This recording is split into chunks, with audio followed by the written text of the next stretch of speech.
Fala pessoal, muito boa tarde. Conforme programado, eu fiz uma enquetezinha pedindo a ajuda de vocês para selecionarmos algumas perguntas, algumas dúvidas que vocês têm sobre zumbido, como esse nosso Instagram, ele é bem profissional mesmo, ele é bem voltado para pacientes e para pessoas que têm problemas auditivos, problemas de equilíbrio, problemas no ouvido em geral. A gente vai falar um pouco sobre esse tema, que é bastante interessante, que é o zumbido. E aí surgiram algumas perguntas interessantes e eu fiz uma compilação porque algumas se repetiram também, para que não fique repetitivo, tá? Então a gente vai falar sobre essas questões colocadas por vocês, e eu deixei esse tema aberto porque eu achei interessante fazer dessa forma, para que fique mais próximo, para aproximar ao máximo de vocês. Então, a roupa, não reparem, eu estou no centro cirúrgico, desci agora aqui no consultório só para fazer essa live de resolução de dúvidas, e daqui a pouco estou subindo de volta para continuar nossa tarde de cirurgia. Então, uma pergunta que surgiu, eu estou mudando aqui a ordem, mas uma pergunta que surgiu, e que é uma pergunta clássica, chega a ser clichê, é se zumbido tem cura. Então, isso aí é a pergunta que a grande maioria dos pacientes nos faz quando nós atendemos os pacientes com zumbido. Aí, a doutora Vanessa está assistindo a gente aí. Obrigado, Van, pelo prestígio, minha colega. Então, a resposta para se o zumbido tem cura, primeiro, se eu tivesse que responder de forma monossilábica, é que tem cura. Mas, destrinchando o assunto, a primeira coisa que eu pergunto ao paciente, eu devolvo a pergunta a ele, é sobre o que é ter cura. Ter cura para você é o zumbido desaparecer, ou ter cura é ele parar de incomodar? Isso parece uma pergunta meio sem lógica, mas vejam, eu já tive paciente, não é o mais comum de acontecer, mas eu já tive paciente de ser tratado do zumbido, ele ter um zumbido de origem auditiva, mas que foi tratado com medicamento e o zumbido entrou em remissão, desapareceu, e esse paciente ele começou a ter um outro problema, que era a ausência do zumbido. Então ele me referia a um negócio que chega a ser engraçado.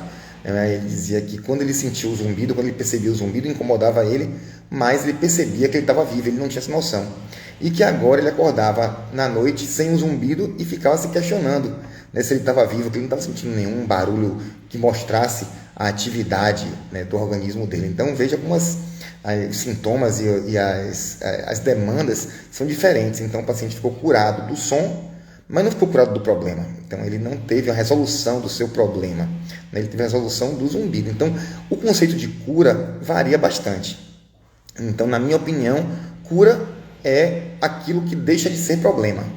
Se o zumbido é um problema, e ele deixa de ser um problema, isso, na minha forma de enxergar o tratamento, isso representa uma cura. Tá? Então, algumas vezes a gente transforma o zumbido de um zumbido que incomodava bastante num zumbido que passa desapercebido, mas que está lá. Eu faço sempre uma analogia a uma pessoa que tem um sinal no rosto, um sinal em alguma parte do corpo, e ele acha que aquele sinal é um câncer e que pode matar ele, e aquilo vira um tormento.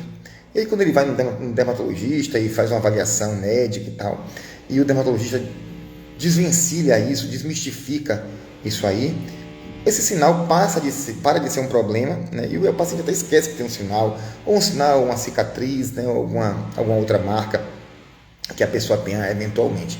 Então, esse conceito de cura, ele varia bastante, e no nosso conceito, cura é aquele agravo deixar de ser agravo, deixar de ser sintoma. Então, nesse sentido, o zumbido, sim, ele tem cura. Uma outra pergunta foi de um paciente que falou que o zumbido dela parou depois que ela tirou o aparelho ortodôntico. Ela ficou na dúvida, ela não tratou objetivamente o zumbido, mas ela usava aparelho, e quando tirou o aparelho, o zumbido desapareceu. Então, existe uma associação causal entre zumbido e disfunção da articulação temporomandibular, que algumas vezes se caracteriza como zumbido somatosensorial, onde há uma conexão dos pares cranianos, né, do quinto par, né, com o oitavo par, e isso faz com que impulsos, né, aberrantes sejam disparados na via auditiva de forma patológica e produzir o zumbido ou modificar o perfil do zumbido, a característica do zumbido. Às vezes ele não provoca o zumbido, mas ele modula, o zumbido. Ele faz com que a pessoa que sentia um zumbido de uma forma linear, ele passa a sentir o zumbido de uma forma oscilante, né? Que é o que a gente chama de modulação. E às vezes a ativação de terminações nervosas na articulação temporomandibular pode provocar o zumbido, e quando você fez o tratamento ortodôntico, muitas vezes acontece o oposto até, a pessoa não tem zumbido, faz um tratamento ortodôntico e o zumbido aparece. Por quê? Porque essa correção, essa mudança da dinâmica da articulação temporomandibular provocou uma ativação, né, dessas alças aberrantes que levaram ao zumbido. Então pode acontecer tanto o zumbido desaparecer com o tratamento ortodôntico, quanto o zumbido surgir após ou durante um tratamento ortodôntico, né? Então isso não é incomum. Algumas vezes o paciente tem uma disfunção temporomandibular não por causa da ATM propriamente dita. Às vezes ele tem uma desoclusão, mas por uma sobrecarga provocada por ausência de unidade dentária ou por mordida cruzada, né, mordida aberta, algumas alterações que vão levar a uma sobrecarga secundária na articulação temporomandibular, e isso vai fazer com que a pessoa tenha alguma ativação aberrante, levando ao zumbido, ativação do sistema nervoso periférico indo para o central. Uma outra pergunta que foi feita também foi que o paciente perguntou se tem tratamento, né, para um zumbido que ocorreu após o acidente de carro com lesão de C5 e C6, que são as vértebras cervicais, a quinta e a sexta vértebra. Existe tratamento, sim. Esses zumbidos provocados por lesões na região cérvico-facial, comumente eles são zumbidos somatosensoriais, então precisa de uma avaliação para ver o nexo causal desse zumbido, né, com essas lesões de fato, ver se existe ativação, né, dessas alterações provocando o zumbido, ou se é coincidência. Então isso é fundamental que seja feito. Nem sempre um problema na articulação temporomandibular ou um problema na coluna cervical, ou alguma algia, alguma dor facial, ela provoca o zumbido. Eles podem coexistir sem estar tendo nenhum nexo causal. Mas, numa investigação minuciosa, a gente pode estabelecer esse nexo causal e ver ou descartar, ver se tem correlação ou não. Então, isso é importante que seja feito para que o diagnóstico seja mais preciso e o tratamento seja adequado. Muitas vezes o tratamento para esse tipo de lesão é tratamento fisioterápico, né, com diversas formas de tratamentos específicos que o fisioterapeuta pode empregar, né, algumas vezes tratamentos ortopédicos também, ou tratamento medicamentoso com o próprio otorrino. Isso vai variar de acordo com o tipo de lesão, o tipo de ativação, né, o que é que está causando com cada paciente. Mas a resposta é sim, existe tratamento para zumbido provocado por lesão em vértebras da coluna cervical, ou se não for em vértebras, mas em musculatura, né, em estruturas vertebrais. Uma outra pergunta também que é muito comum no consultório, né, qual o melhor remédio para o zumbido? Essa pergunta aí é aquela pergunta que todo paciente, quando chega no consultório, queria essa resposta de forma bem simplificada, bem objetiva, bem direta, mas infelizmente, né, não existe um remédio para tratar o zumbido, né? Por que não existe um remédio para tratar o zumbido? Porque o zumbido, por definição, ele é um sintoma, né? Ele não é uma doença, ele não é uma entidade patológica, ele é um sintoma.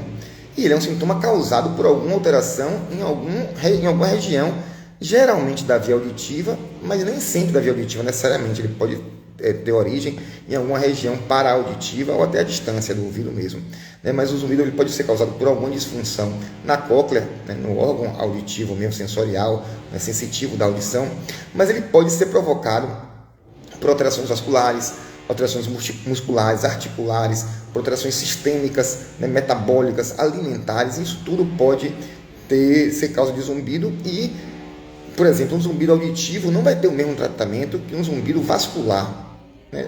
Porque são causas diferentes, então são estratégias diferentes que nós usamos, né? Então, não existe um remédio único para tratar o zumbido, mas sempre existe tratamento, nem sempre com remédio, algumas vezes com outras abordagens, outras modalidades terapêuticas, mas sempre é muito difícil existir ter algum zumbido que não tem nenhum tratamento, nem que não tem nenhuma forma de ser melhorado. Existem fracassos terapêuticos, obviamente, como em qualquer doença, mas os acertos, graças a Deus, na atualidade, são muito maiores do que os fracassos. Então, isso é o que nos motiva a manter nosso foco no tratamento do zumbido. Outra pergunta é se infecções no ouvido provocam zumbido. Claro, qualquer enfermidade que acometa o ouvido ou a via auditiva, vejam, até uma rolha de cerume, obstruindo o canal auditivo externo, ele está impactando na audição, pode provocar zumbido. Então, qualquer situação patológica, qualquer alteração dentro do ouvido pode provocar zumbido. E as otites, as inflamações no ouvido, as infecções no ouvido, podem provocar zumbido por diversos fatores. E aí, o fator que está provocando esse zumbido deve ser identificado e tratado adequadamente. Às vezes, o zumbido é provocado por algum espessamento da membrana timpânica. A membrana timpânica é bem fininha, bem delgada, e algumas vezes a pessoa está com inflamação com a chamada miringite. Miringite diferente de meningite, pelo amor de Deus. É uma miringite que é inflamação da membrana timpânica. E isso pode provocar, esse espessamento pode provocar uma perda auditiva temporária e isso levar a um zumbido. Não é tão raro. Às vezes o indivíduo está com uma rolha de cera, uma camada de cera, uma películazinha de cera em cima do tímpano, isso não é inflamação, isso provoca também zumbido. Às vezes secreção produzida no ouvido por inflamação, seja no ouvido médio, seja uma umidade produzido no ouvido externo, seja acúmulo de fungos nos ouvidos, podem provocar também zumbido. As otites médias, as inflamações na parte mais interna do ouvido, não é no ouvido interno, mas na porção média, no local chamado ouvido médio, uma cavidade onde tem os ossículos e onde ocorre a transformação do som de mecânico em som elétrico. Em estímulo elétrico, nessa região daí, onde essa transformação de energia, pode ter acúmulo de secreção, enzimas bacterianas, e isso adentrar a cóclea e levar toxicidade na cóclea e levar a zumbido por conta disso, ou mesmo a própria presença de secreção levar um impacto na audição e isso provocar zumbido. Então, otites, inflamações nos ouvidos podem provocar zumbido sim. Esse zumbido pode ser transitório, reversível ou a depender do tipo de lesão, pode ser irreversível. Outra pergunta que as pessoas confundem muito, eu adorei essa pergunta, a pergunta é se o zumbido provoca perda auditiva. O zumbido geralmente não provoca perda auditiva, é o contrário que acontece. A perda auditiva provoca o zumbido. Só que o que acontece é que muitas vezes o zumbido é a primeira manifestação de uma perda auditiva. Então o indivíduo não acha que está surdo, e até porque ele não está surdo mesmo, ele não acha que está com audição ruim, até porque ele não está com audição ruim, mas ele começa a ter uma perda que fica assintomática. E a primeira manifestação, o primeiro sintoma que ele vai experimentar é o zumbido. Então o zumbido precede como sintoma a perda auditiva, mas ele não causa perda auditiva. Tá? Então agora uma pessoa perguntou aqui se eu atendo pelo SUS na otorrinos.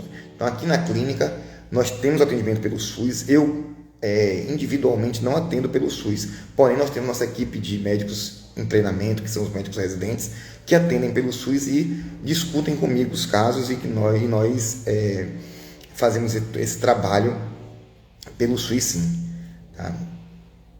Então, essas perguntas foram as perguntas que eu achei mais relevantes, mais interessantes. Eu não gosto de fazer live muito longa para não ficar chato, não ficar cansativo, mas eu acho que elucidaram algumas dúvidas e eu vou compartilhar ela no feed para que essas pessoas que não assistiram possam assistir depois e que, se vocês puderem, vocês que estão assistindo agora, possam indicar, compartilhar com outras pessoas que precisam de esclarecimentos sobre o zumbido e que se vocês acham que podem se beneficiar com essas informações. Tá certo? Fiquem com Deus, um abraço a todos e o que precisar de tirar mais dúvida podem mandar por direct podem participar da próxima enquete que a gente vai fazer e aí vamos seguindo, cumprindo nosso objetivo, que é esclarecer ao máximo, né, as dúvidas sobre problemas auditivos, problemas que acometem, né, os ouvidos dos nossos pacientes. Tá ok? Um abração grande, fiquem com Deus.